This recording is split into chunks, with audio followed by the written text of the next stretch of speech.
السلام علیکم ورحمۃ اللہ وبرکاتہ۔ عزیز طالبات، اللہ تعالیٰ کی ذات سے امید ہے کہ آپ سب خیریت سے ہوں گے۔ اللہ تعالیٰ آپ سب کو اپنے حفظ و امان میں رکھتے ہوئے دین عالی کی محنت کے لیے قبول فرمائے اور اعلیٰ سے اعلیٰ درجات میں بڑھنے کی توفیق نصیب فرمائے۔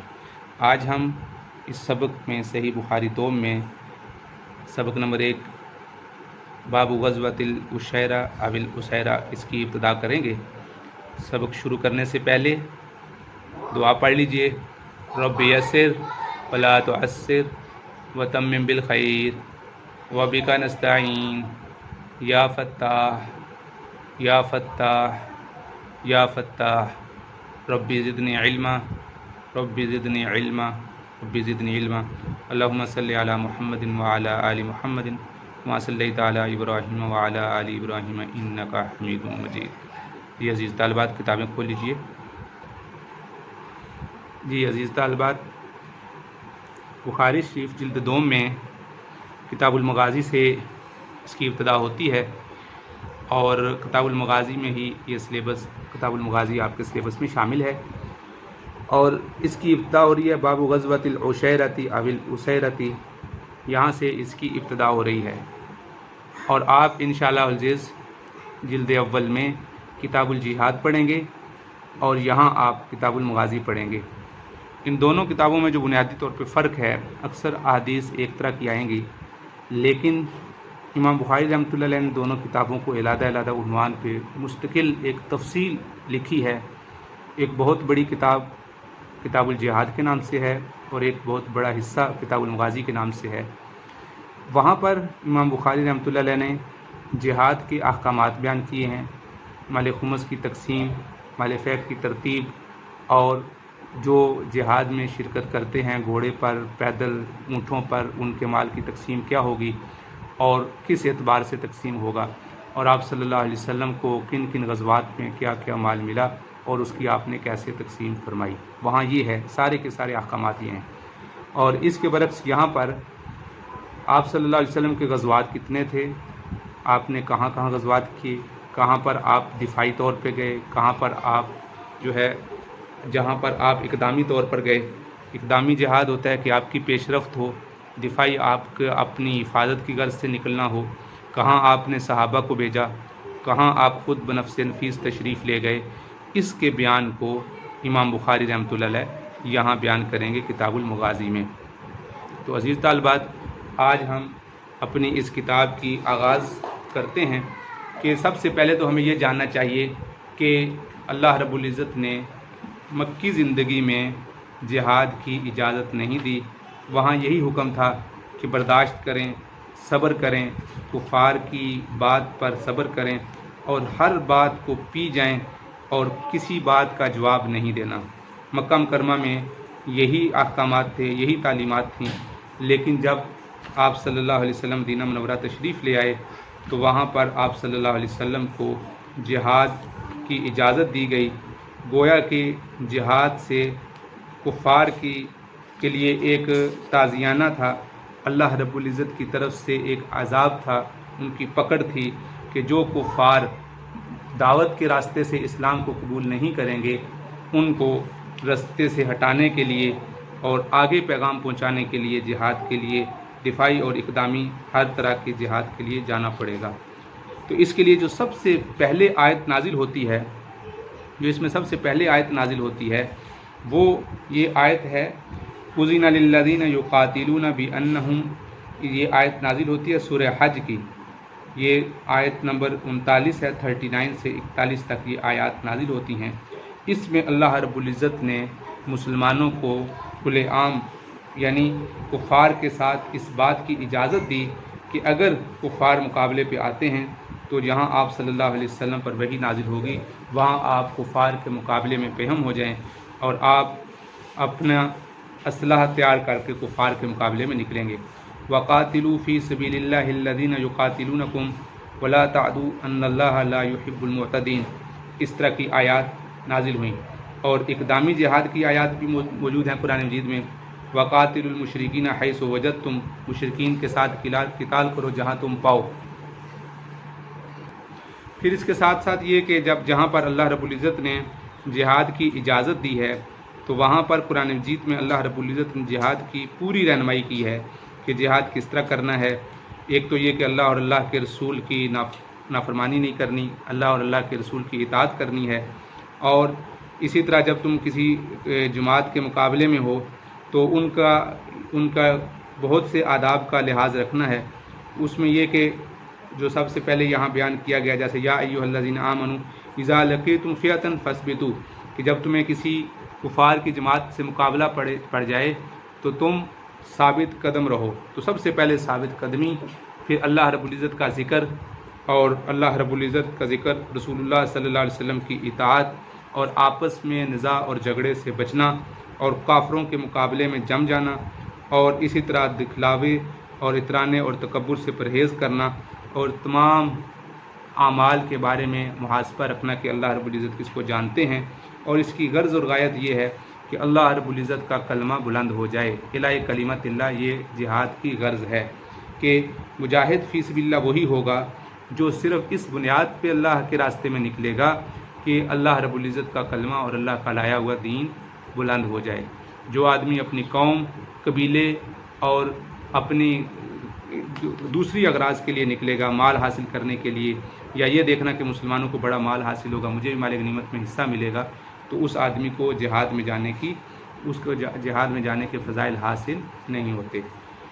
اسلام جبر سے نہیں پھیلتا، اسلام اپنی طاقت اور خوبیوں سے پھیلتا ہے، لیکن جو آدمی اسلام کی خوبیاں دیکھنے کے باوجود اور اسلام کو سچا اور اپنے حق اور اپنے سر کی اور دل کی آنکھوں سے سچا سمجھنے کے باوجود ایمان نہیں لاتے، تو بلکہ رکاوٹ بنتے ہیں، اور اپنے وجود سے اور اپنے عمل سے یہ ظاہر کرتے ہیں کہ نہ تو ہم ایمان لائیں گے اور نہ ہم اس کو آگے پھیلنے دیں گے۔ تو ایسے لوگوں کا حل پھر ان کو رستے سے اس کانٹے کو ہٹانا ہوتا ہے، اور اس کے بارے میں اللہ نے فرمایا کہ ان کافروں کے ساتھ قتال کرو، اور پھر اللہ رب العزت کی مدد شامل حال ہوتی ہے، اور ان کے اللہ رب العزت فرشتے مسلمانوں کے لیے بھیجتے ہیں۔ اور پھر دوسرا یہ کہ مسلمان کو اللہ رب العزت نے جب اجازت دی تو اس سے آگے دوسرے مسائل کہ جو غلام بنیں گے ان کے کیا احکامات ہوں گے، اس کی ساری تفصیل وہاں پر کتاب الجہاد میں آئے گی، اور وہاں پر انشاءاللہ بیان کی جائے گی۔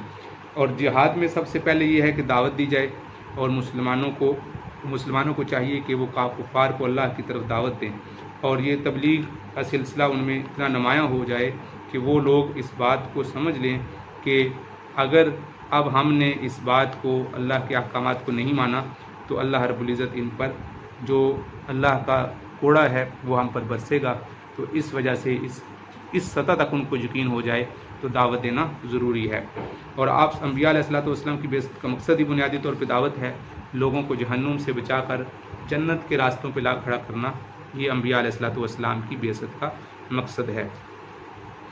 اب ہم آتے ہیں غزوہ اور عشیرہ کی طرف۔ تو جیسا کہ میں نے بتایا تھا کہ سب سے پہلے ہم عبارت اور ترجمہ صحیح کریں گے، اور اس کے بعد پھر ہم مزید تفصیلات کی طرف جائیں گے۔ قال ابن اسحاق قال باب غزوۃ العشیرۃ او الاسیرۃ۔ قال ابن اسحاق اول ما غزا النبی صلی اللہ علیہ وسلم الابواء ثم بوات ثم العشیرہ۔ اس کو بواتا بھی پڑھ سکتے ہیں، اور عشیرتا بھی پڑھ سکتے ہیں، اور بواتو بھی پڑھ سکتے ہیں، اور عشیرتو بھی پڑھ سکتے ہیں۔ تو دوبارہ سن لیجئے۔ قال ابن اسحاق اول ما غزا النبی صلی اللہ علیہ وسلم الابواء ثم بوات ثم العشیرہ۔ آگے حدیث ہے، حدثنی عبداللہ ابن محمد حدثنا وہب حدثنا شعبہ عن ابی اسحاق كنت الى جنب زید بن ارقم فقیل له کم غزا النبی صلی اللہ علیہ وسلم من غزوۃ قال 19 قیل کم غزوت انت معه قال 17 قلت فأيهم كانت أول